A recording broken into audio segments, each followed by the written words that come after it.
Նոյեմբերյան խոշորացված համայնքի կողբ բնակավայրի սիրելի բնակիչներ ողջունում եմ բոլորիդ։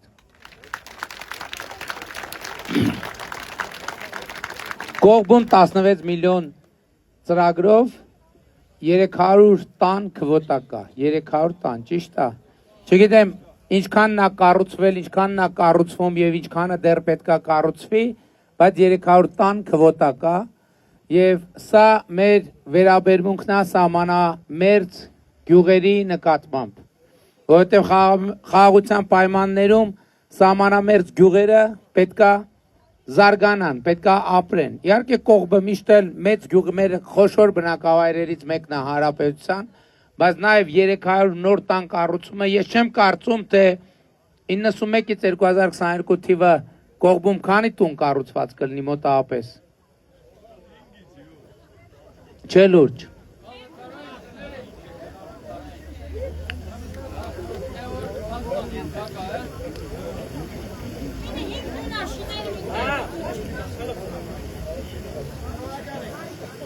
Հիմի լավ է այդ 16-ի ծրագիրը, թե լավ չի։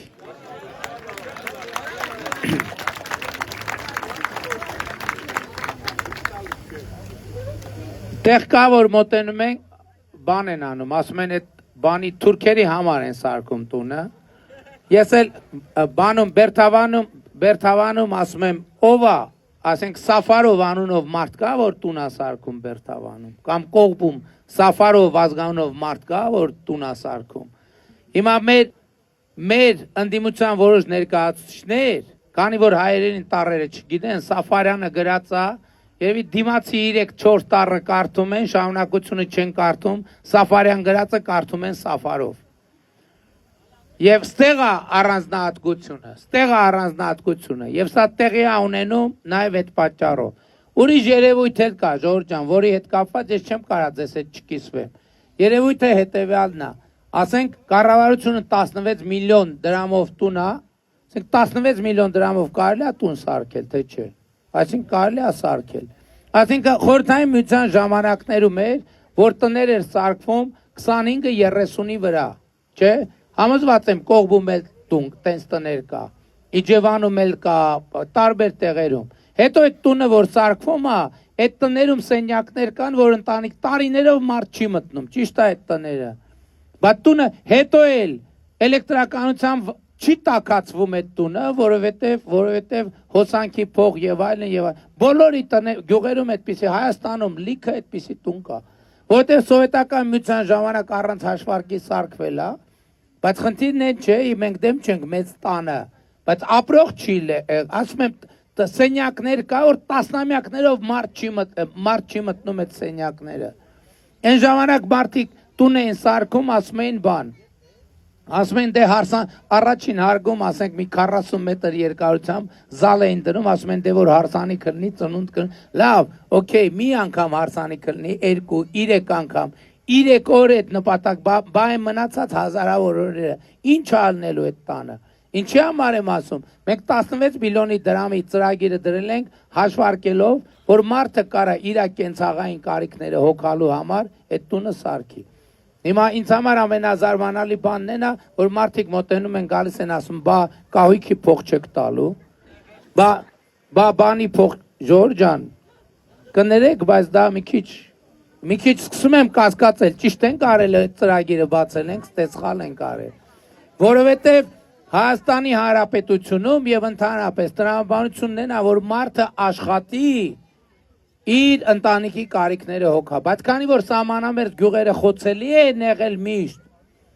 այս 35 տարվա բաց թողածը մենք աշխատում ենք, որ օգտվեն մարդիկ, բայց նաև այսօր 2018 թվականից մենք 280,000 աշխատատեղ ենք ստեղծել։ Շատ դեպքերում զարմանալի է, որ մարդիկ գյուղամիջում երբեմն մարդիկ են պատահում, ասում են դե գործ չկա, որ աշխատենք, գնում ենք այդ գյուղում, դպրոց են սարքում, իրանց երեխեքի համար, դպրոց են սարքում, տենում ենք օտար երկրաց, հայերեն խոսող մարդ չկա այդ շինարարության վրա, կա տենց բան, թե չկա տենց բան։ Այսինքն գիտեք ինչ, ընտրություն, այս ամեն ինչը սոցիալական աջակցություն, բայց մեր սոցիալական քաղաքականությունները նրա մասին չեն եւ չեն լինելու, որ մարդը չաշխատի ու ապրի։ Մեր քաղաքականությունը նրա մասին է լինելու, որ մարդը աշխատի, արդյունավետ աշխատի ու լավ ապրի, որովհետեւ չաշխատելով յոլա գնալ կարելի է, բայց ապրել չի կարելի։ Եվ էլի եմ ասում, այսօր Հայաստանում ցավոք դեռ կան ընտանիքներ շատ, ցավոք շատ, որոնք հաց չունեն, հացի խնդիր ունեն։ Մենք կարանք այդ մարդկանց նկատմամբ անտարբեր լինենք, չենք կարա։ Եկեք տանենք այդ մարդկանց հաց տանք, այսօր, հիմա։ Հյուրասիրություն եկեք ամբողջը հավաքենք, տենանք ով կա կողմ գյուղում, որ հաց չունի։ Տանենք այդ հաց տանք իրանց։ Լավ կզգանք մեզ։ Եկեք վաղը գնանք այդ նույն տունը տենանք, ինչ կա, կտենանք էլի հաց չունի։ Կասենք ոնց, բայերեք հացը տվինք, հա, բայերեք հացը տվինք, հացը կերան։ Լավ, երկրորդ օրն էլ տանենք, հաց տանք։ Երրորդ օրը գնանք տենանք, ինչ փոխվեց այդ մարդկանց կյանքում։ Կտենանք էլի հաց չունի։ Մի տարի ամեն օր տարենք հաց տանք, մի տարի մի օրը գնանք տենանք, ինչ փոխվեց այդ մարդկանց կյանքում։ Կտենանք էլի հաց չունի այդ մարդը։ 10 տարի ամեն օր հաց տանք, 10 տարի մի օրը գնանք տենանք, ինչ փոխվեց այդ մարդկանց կյանքում։ Կտենանք էլի հաց չունի։ Եվ այսօր ցավոք սրտի Հայաստանում հազարավոր, մոտ 10,000 ընտանիք կա, կամ թիվը կարող է խառնեմ, հազարավոր ընտանիքներ կան, որ 10 տարի եւ ավելի սոցիալական անապահովության ծրագրերից օգտվում են, 10 տարի եւ ավելի։ Մենք այդ մարդկանց լավություն ենք անում, մենք այդ մարդկանց վատություն ենք անում, որովհետեւ իրանց երեխեքն էլ ներշնչվում են, թե աղքատությունը այդ իրանց ճակատագիրն է, իրանք պետք է աղքատ լինեն։ Աղքատությունը իրանց ճակատագիրն է եւ դատավճիռն է։ Մենք ասում ենք ոչ, դրա համար է որ մենք այսօր դպրոցներ կառուցում նորոգում ենք, ճակատին կպցնում ենք, լավ սովորիր, որ լավ ապրես, որովհետեւ 21-րդ դարում լավ ապրելու կարևոր նախապայմանը լավ կրթությունն է, լավ մասնագետ լինելը, ընդ որում պետք չի որ բոլորը լինեն ակադեմիկոս։ Լավ վարսավիրը լավ է ապրում, լավ զոդողը լավ է ապրում, լավ շինարարը լավ է ապրում, լավ մեթլախփողը լավ է ապրում, լավ վարորդը լավ է ապրում։ Ով որ իր աշխատանքի արդյունքում լավ չի ապրում, պետք է վերադառնա իր կրթությանը, նայի, իսկ ինչ պետք է փոխի ինքը իր աշխատանքի ոճի մեջ, որպեսզի լավ ապրի։ Այս է մեր ամբողջ փիլիսոփայությունը։ Եվ Հայաստանը արդեն այն փուլ է մտնում, երբ որ լավ ապրելու համար մենք պետք է ունենանք մի բանաձև, աշխատի, ապրի, աշխատի, ապրի։ Եվ մենք այդ հնարավորությունները ստեղծում ենք բոլորի համար։ Մենք ուսուցիչների ատեստավորման ծրագիր ենք անում, որտեղ աշխատավարձը կրկնապատկելու հնարավորություն ենք տալիս։ Բայց հաջորդ փուլում դա շարունակվելու է։ Որտեւ եթե նախորդ ատեստավորման դեպքում դրույքը 100,000-ից դառնում էր 200,000 դրամ պլյուս ատեստավորման տոկոսը, այս փուլում դրույքը դառնալու է 300,000 դրամ պլյուս ատեստավորման տոկոսը։ Ու տենց 5 տարին մեկ ուսուցչի աշխատավարձը պետք է շարունակաբար բարձրանա։ Բայց ինչի ատեստավորումով, որտեվ այսօր ցանկացած ծնող ուզում է համոզված լինի, որ իր երեխայի դասարան մտնում է որակավորված մասնագետ։ Եվ ինքը դա պահանջում է պետությունից, որովհետև այդ ուսուցիչը, որը ինքը իր վրա չի աշխատում, իր հարևանն է, իր բարեկամն է, ինքը չի կարա գնա ասի, գիտես ինչ քո արած դասը ինձ դուր չի գալիս, որովհետև դա դառնալու է հարևանի միջև կռիվ, դառնալու է նեղացածություն։ Մարդը իր հարազատն էլ ասում է բեր իմ դասարան։ Մարդու երեսել չի բռնում, ասի գիտես ինչ, լավը չի քո տված դասը լավը չի։ Եվ այդ երեխուն դատապարտում ենք աղքատության, որ 30 տարեկան դառնա, Ժորժան, ես այդ բանն էլ չեմ հասկանում, կներեք էլի նախընտրական բանա պետք է ես ասեմ, տենց բան սալյուտներ խփեմ եւ այլն, բայց ես չեմ հասկանում, որ 70 տարեկան մարդը մոտենում է ինձ ասում է դե երեխու համար, չգիտեմ, ես պետք է առնեմ։ Տուն պետք է սարքեմ երեխու համար։ Ասում եմ երեխեն քանի տարեկան է։ Ասում է 35։ Ժողովուրդ ջան, էս ինչով ենք զբաղված։ Էս ինչով ենք զբաղված։ Բայց 35 տարեկան մարդը կամ պապան կամ մաման գալիս են վարչապետին ասում երեխու հարցով սենց բան։ Դա նորմալ է։ Ես կարող եմ իմ մոտ ինչ-որ մի բան խառնված է, լավ բան չեմ հասկանում։ Ոնց կարա տենց բանը լինի։ Ու տենց էլ մենք շատ դեպքերում մենք ինքներս մեր երեխեքին բաց չենք թողում, որ մարդիկ կյանք մտնեն ինքնուրույն։ Չի կարելի սենց։ Ու դա մենակ անձնական խնդիր չի, դա պետական խնդիր է։ Ես չեմ հասկանում, եմ մարդուն գալիս ասում է երեխուն գործի ընդունեք։ Ասում եք երեխեն քանի տարեկան է։ Ասում է 31։ Լսեք, եթե երեխեն ինքը ինքնուրույն ի վիճակի չի գնալ հիմնարկի դուր ծեծել, ասել գիտեք ինչ ես էս կարամ անեմ, էս իմ կենսագրությունը, էս իմ բնութագիրը, ոնց, ես չեմ կարում դա հասկանամ, ոնց է դա հնարավոր, այդ որ ասում ենք հեղափոխությունը հետ է, որ մենք հասկանանք 18 տարեկան լրացած մարդը արդեն ինքն է պատասխանատու իր կյանքի համար, ինքը պետքա, մենք մինչև 18 տարեկան իրան պետքա պատշաճ կրթություն տանք դպրոցում, դրանից առաջ մանկապարտեզում,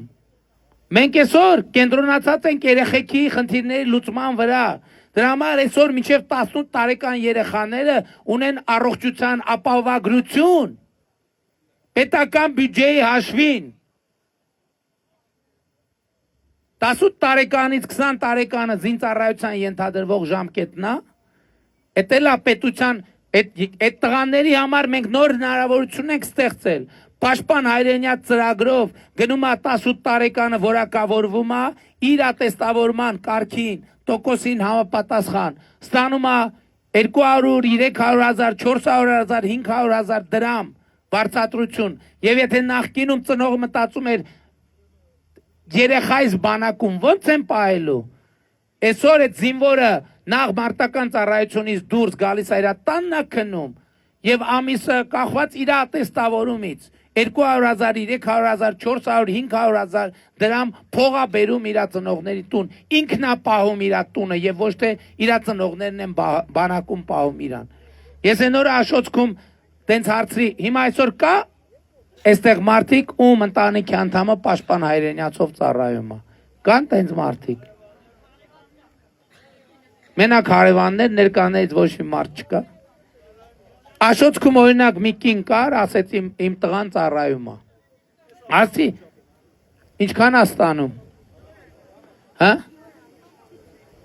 Նոր ատեստավորվելու, շատ լավ։ Այդ կնոջ ինչքան է ատեստավորվել արդեն, ինչքան է ստանում։ 330 հազար դրամ։ 1000 ներողություն, որ դուք նախկինում աշխատել եք որևէտեղ, հա? Ձեր կյանքում երբևէ 330 հազար դրամից ավել աշխատավարձ ստացել եք։ Խոպանի գործ։ Այսինքն ես այդ կնոջը հարցրեցի, ասի դուք իր տղեն էլ 300, այդ քանի տոկոսի ատեստավորումն է, որ 300 կանգնում։ 30%-ին է երևի, հա։ Ատեստավորման առաջին շեմն է։ Հետո կարա պարապի ավելի բարձր ստանա։ 6 ամիս հետո ավելի բարձր։ Ես այդ կնոջը հարցրի, ասի դուք եւ ձեր ամուսինը երբևէ 350 հազար դրամ աշխատավարձ ստացել եք, ասեց չէ։ Այսինքն հիմա իրանց զինվորը, որը բանակում ծառայում է, իրանց երբևէ ստացած աշխատավարձից ավելի բարձր աշխատավարձ է ստանում։ Որովհետեւ մեր վերաբերյալ ես 1000 ներողություն, որ զինվորին ասում են տարբեր առիթներով, էլի, եղել է նույնիսկ սուր խոսակցություն է եղել։ Ասում են երեխեք, լսեք, եթե մենք մարդուն զենք ենք տալիս, ինքը ոնց ենք իր մասին ասում երեխա։ Ինքը երեխա չի։ Ինքը իրա եւ ուրիշների եւ երկրի համար կրում է պատասխանատվություն։ Եվ ես խնդրում եմ, հրապարակային եմ խնդրում եմ մի ասեք, որ 30 տարեկան, 40 տարեկան երեխայի համար բան պետք է անեք, 40 երեխային գործի ընդունեք, երեխայի համար տուն կսարքեք, Երեխան 30 տարեկան մարդը պետք է ինքը վերցնի իր վրա աշխատի ինքը իր կարիքը հոգա միատել իր ծնողների եւ իր երեխաների կարիքը հոգա բահակառակ դեպքում ոնց ենք ուզում եւ սա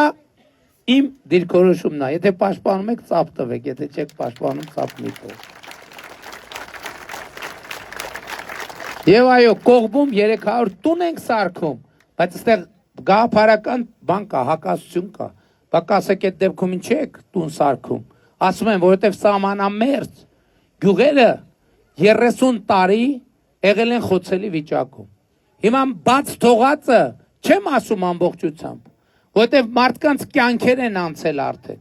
այդ վիճակում մարդկանց կյանքեր են անցել, մենք ուզում ենք նաև այդ վերաբերմունքով մի քիչ բան անենք, աջակցենք գյուղերին, որովհետև հլա ասում եք կողմը հսկայական գյուղա, քանի տուն կա կողմում, 1500 և անկախությունից ի վեր, մինչև 2022 թվականը ընդամենը 3-4 տուն է կառուցվել, ինչի է 3-4 տուն կառուցվել, որովհետև անորոշություն է եղել, որովհետև մարդիկ չեն իմացել այդ տանը ապրելու են, թե չէ, այսօր 300 տուն է կառուցվում, մարդիկ ասում են թուրքերն են գալու ապրելու, թուրքերն են գալու ապրելու, եթե այսօր հանրապետությունում 3400 կարգի 16 միլիոն դրամով ծրագրով տուն է սարքվում, 1931-ը մենակ Տավուշի մարզում, որովհետև երկրի սահմանամերձ բնակչության 60%-ը ապրում է Տավուշի մարզում, ես պատերազմի եռագլուխ կուսակցությանը ասում եմ, այդ 3400 տան շահառուների մեջ, ոնց որ ձեր ռեկլամներում եք ցույց տալիս, եկեք ցույց տվեք, թե ով է Սաֆարով ազգանունով մարդը, եկեք ցույց տվեք, մեր 500 մանկապարտեզները, որ կառուցել ենք, եկեք ցույց տվեք, ով է Սաֆարով ազգանունով երեխեն, բժշկական ապահովագրությունը, որ արել ենք, եկեք ցույց տվեք, ով է Սաֆարով ազգանունով շահառուն, եթե ցույց չտաք, դա ընդամենը հերթական ապացույցն է, որ դուք լրտես եք, որ դուք գործակալ եք, որ դուք ուզում եք այս գյուղերում մարդ չապրի, դուք ուզում եք այս գյուղերից մարդկանց հանեք, որ այս մարդկանց հողերում ցորեն ու պլանց անեք, ոնց որ նախորդ շրջանում արել եք, եսա ձեր ուզածը, բայց որոշողը ժողովուրդն է, ժողովուրդ ջան, ես էլ եմ ասում, Են ինչ որ գրածա, են ինչ որ ասվածա, 2026 թվականի հունիսի 7-ին դուք պետք է այդ գրած տեքստը կարդաք, այդ գրած ազգանունը կարդաք, պետք է կամ Սաֆարյան կարդաք, կամ Սաֆարով կարդաք, դա ձեր իրավունքն է և ձեր ընտրությունն է, և ինչ էլ կարդաք են ստանալու եք, Սաֆարյան կարդաք, ստանալու եք Սաֆարյան, Սաֆարով կարդաք, ստանալու եք Սաֆարով, որովհետև պատերազմի եռագլուխ կուսակցությունը ձեզ մեզ ներքաշելու է պատերազմի մեջ եւ մենք այդ պատերազմում մնալու ենք մենակ, ինչպես նախկինում ենք մնացել մենակ, մեզ դուխ են տալու, ասեն գնացեք Սասուն, հասեք Վան եւ Վանի ու Սասունի ճանապարհին մենք եղբայրական գերեզմաններ ենք ունենալու միլիոնավոր ոսկորներով, ինչպես արդեն մի անգամ ունեցել ենք, մենք մեր պատմությունից պետքա դասեր քաղենք, այդ պատմությունը մեզ ասում է մի բան, որ քանի դեռ մենք թույլ ենք տալիս, որ մեզ ուրիշները օգտագործեն ուրիշների դեմ, օգտագործում են եւ դեն են շպրտում, այդ օգտագործման արդյունքում մենք ստանում ենք ցեղասպանություն,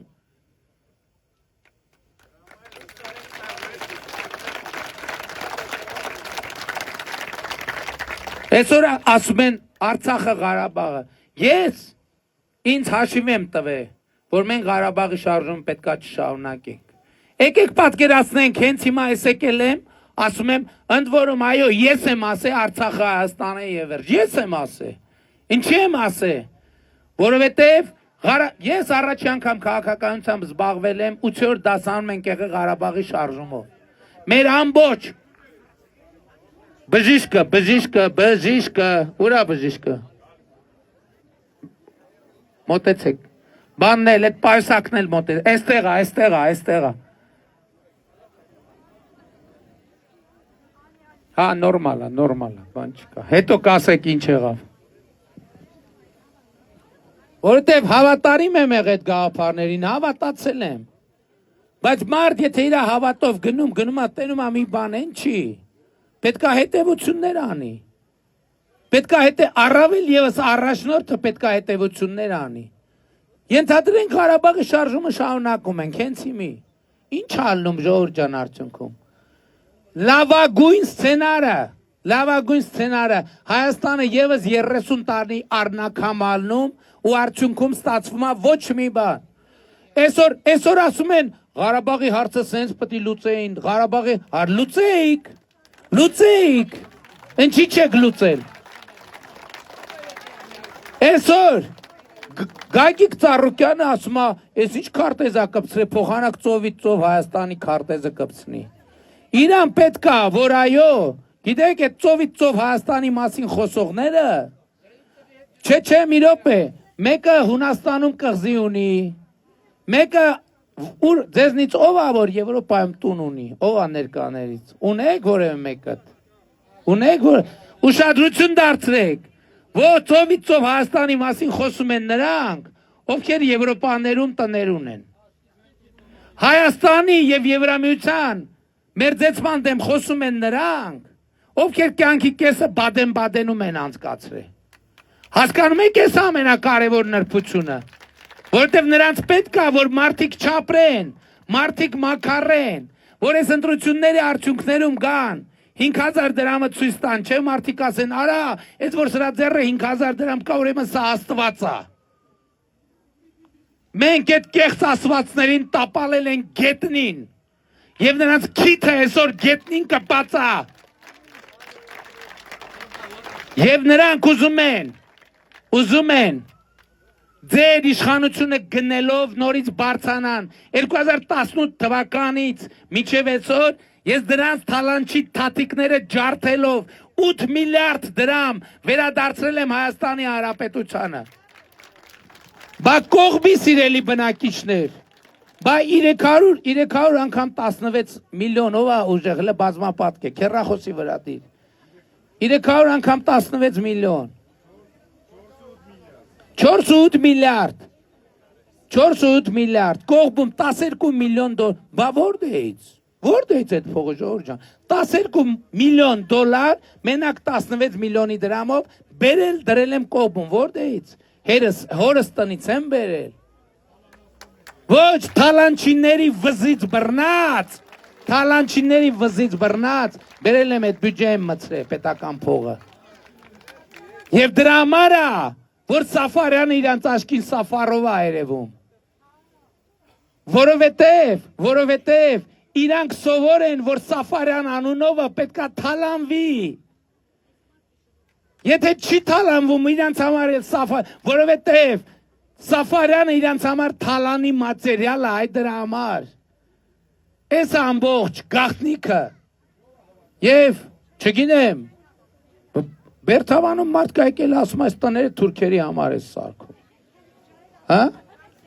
Չէ, բայց խելքի հարց չի, բայց այդ իմ ներկայությամբ եք ասում մենակ, բա հիմա որ գնաք ձեր հարևանը, այդ նույն թելի ասելու եք, որ տեն չի, չեն ասում ոչ մեկը, ինչքան ձայնա տալու կողմը 16-ին, և ուրեմն, ընտրություններ 2026-ին քվեարկում ենք,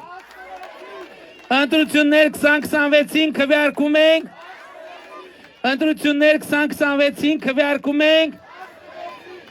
որովհետև պետությանը, անկախությանը, ապագային, խաղաղությանը, կողմին, նոյեմբերանին, Տավուշի մարզին,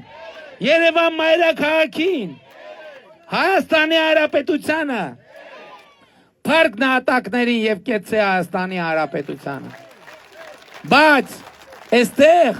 ամենակարևոր բաներից մեկը, որ ձեզնից յուրաքանչյուրը իր ուժը հասկանա, ես այսօր եկել եմ ձեր առաջ խոսում եմ, Եվ իմ խոսալու մեծագույն նպատակը հետևյալն է, որ ձեզնից յուրաքանչյուրը իր ուժը հասկանա։ Մի մարդ կար, մի ժամանակ ասում էր, ես միակ տղամարդն եմ։ Այդ մարդը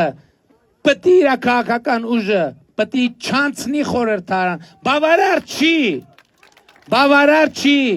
որ 70% ձայն տակ քաղաքացիական պայմանագրին։ Պատերազմի եռագլուխ կուսակցությունով համարում էր, որ ինքը միակ տղամարդն է, որ ինքը հզոր է, որ ամենակարող է։ Իրանք 9 տարի առաջ որոշում էին մարդկան ճակատագրեր։ Իրանք այսօր ոչ մի բան չեն որոշում, բայց դուք պետք է որոշեք իրանք ճակատագիրը, թե որտեղ պետքա լինեն իրանք առաջիկա 5 տարիներին եւ հետագայում։ Ես կարծում եմ, որ իրանք պետքա լինեն բանտում, եթե դուք համաձայն եք։ Բայց նաեւ շատ կարեւոր է, որ ձեզնից յուրաքանչյուրը արձանագրի եւ առերեսվի են փաստի հետ, որ ապագան, պետությունը, խաղաղությունը, ընտրությունների արդյունքները կախված է ընդամենը մի մարդուց, պատկերացնում եք, մի մարդ պետք է այս հարցը լուծի, մի մարդ։ Եվ այդ մեկ մարդը դու ես։ Եվ այդ մեկ մարդը դու ես։ Եվ այդ մեկ մարդը դու ես։ Եվ այդ մեկ մարդը դու ես։ Եվ այդ մեկ մարդը դու ես։ Եվ այդ մեկ մարդը դու ես։ Եվ այդ մեկ մարդը դու ես։ Եվ այդ մեկ մարդը դու ես։ Եվ այդ մեկ մարդը դու ես։ Եվ այդ մեկ մարդը դու ես, հերու մոտիկ կանգնածը կապ չունի, եւ այդ մեկ մարդը դու ես, եւ այդ մեկ մարդը դու ես, եւ այդ մեկ մարդը դու ես, ով կա բալկոններից նայող, այդ մեկ մարդը դու ես,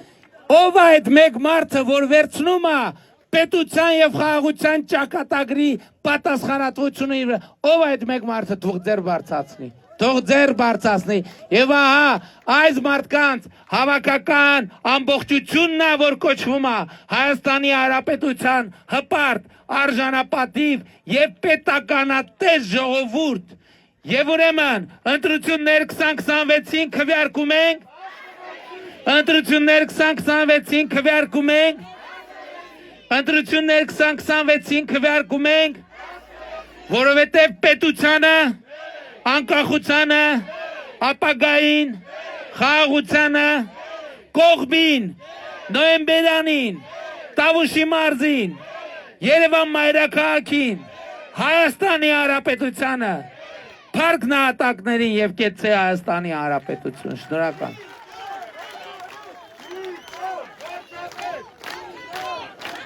Երեխու հետ ամեն ինչ նորմալ է, ուղղակի երևի արևներ մի քիչ գլխին խփե։ Եկեք մեր երեխեքին ծափ տանք մի հատ։ Երեխեքին ծափ տանք եւ ասենք, երեխեք, դուք երեխա եք մինչեւ ձեր 18 տարին լրանալը։